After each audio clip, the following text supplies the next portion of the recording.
월급 180만 원. 이 숫자를 처음 마주했을 때 당신은 어떤 표정을 짓게 될까요? 아마 믿기지 않아 손이 떨리고 수십 년의 세월을 보상받지 못했다는 억울함에 눈앞이 캄캄해질지도 모릅니다. 잠시 후 30년 경력의 은행 부지점장이 왜 매캐한 가스 냄새가 가득한 LPG 충전소 유니폼을 입어야 했는지, 그리고 업계 최고의 IT 전문가가 왜 1년의 휴식 때문에 평생의 경력이 산산조각 났는지 그 누구도 말해주지 않았던 뼈아픈 사연을 들려드릴 겁니다. 이것은 결코 남의 이야기가 아닙니다. 첫 번째 이야기는 30년 가까이 은행에서 근무하다 명예롭게 퇴직한 58세 고진혁 씨의 사연입니다.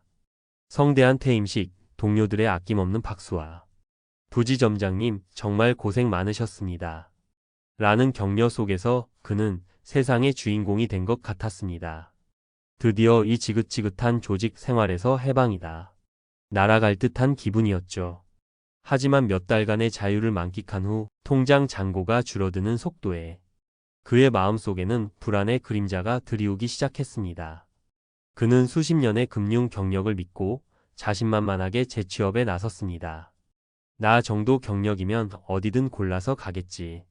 처음에는 그렇게 생각했습니다.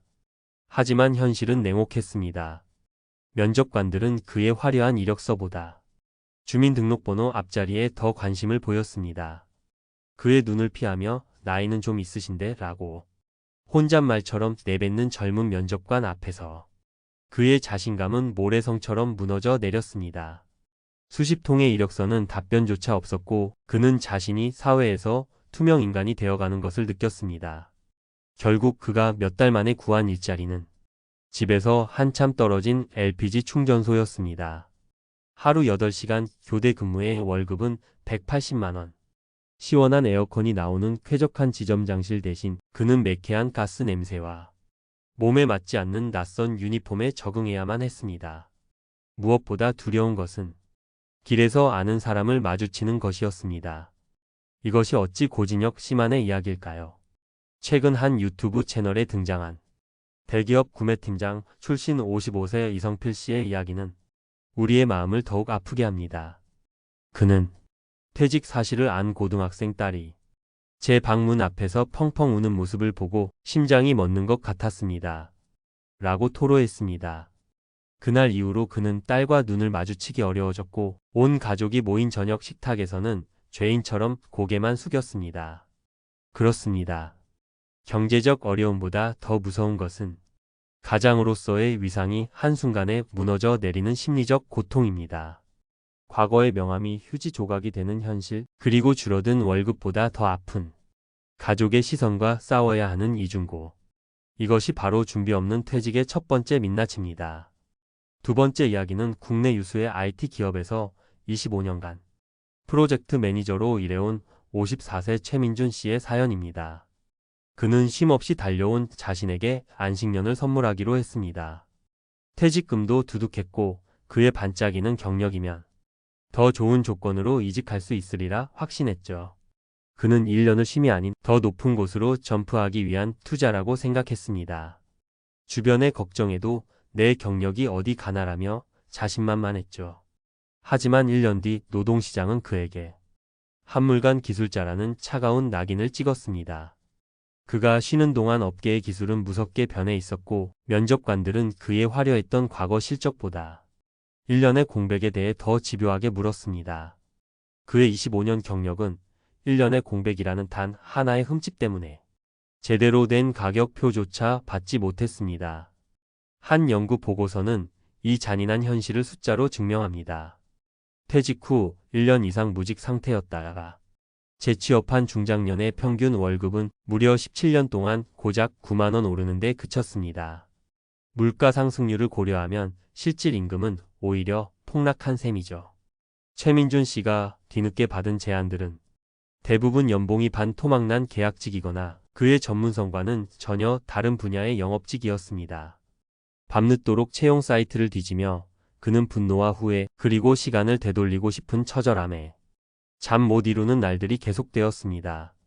퇴직 후 1년이라는 달콤한 독이 그의 경력을 어떻게 송두리째 망가뜨렸는지 그는 뼈저리게 느끼고 있었습니다. 자, 여기까지 들으시면 가슴이 답답하고 남의 일 같지 않으실 겁니다. 도대체 무엇이 이 성실했던 사람들을 벼랑 끝으로 내몰았을까요? 바로 지금부터가 중요합니다. 원인을 정확히 알아야 비극을 막을 수 있습니다. 첫째, 과거의 명함이라는 유령에 사로잡혔기 때문입니다. 이전 직장의 직급과 연봉을 기준으로 재취업 시장을 바라보니 현실과의 엄청난 괴리 앞에서 좌절하고 소중한 시간을 허비하게 되는 것입니다. 둘째, 퇴직 후 공백기의 치명적인 위험성에 대한 무지입니다. 한 일간지의 보도에 따르면 퇴직 후 1년이라는 벽은 생각보다 훨씬 높고 단단합니다. 달콤한 휴식인 줄 알았던 1년이 실제로는 경력의 사형 선고나 다름없었다는 사실을 뒤늦게 깨닫게 되는 것이죠. 여러분이라면 수십 년 다닌 직장을 나온 뒤 1년의 휴식을 갖는 것에 대해 어떻게 생각하시나요?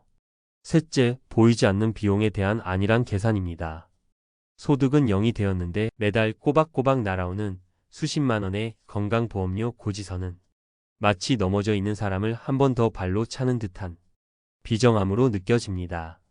재산 5억 원을 가진 은퇴자가 소득이 없어도 월 20만 원에 가까운 건보료를 내야 하는 것이 현실입니다. 넷째, 일단 뭐라도 해야 한다는 조급함의 함정입니다.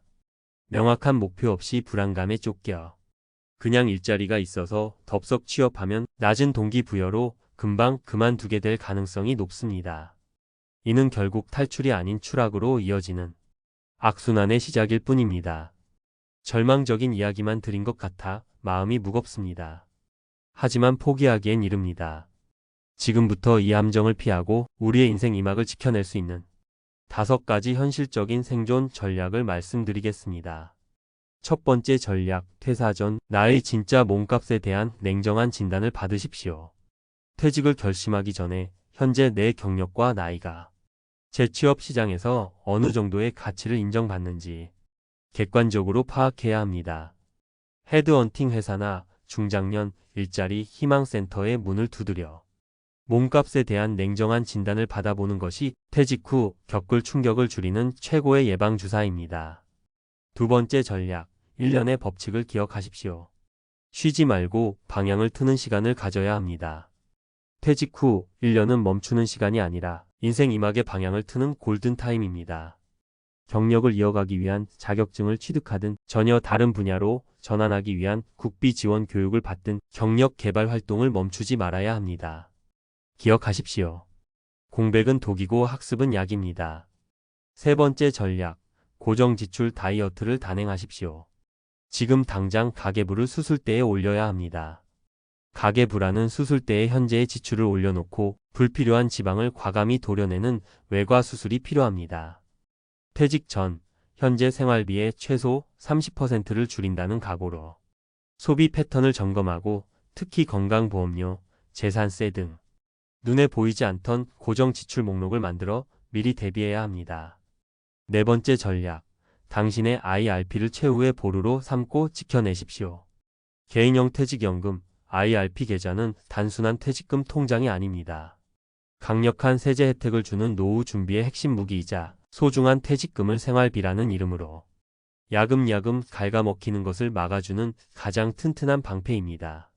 퇴직금을 일시금으로 받아 소진하지 말고 반드시 IRP 계좌로 이전의 과세를 미루고 연금으로 수령하며 절세 효과를 극대화해야 합니다.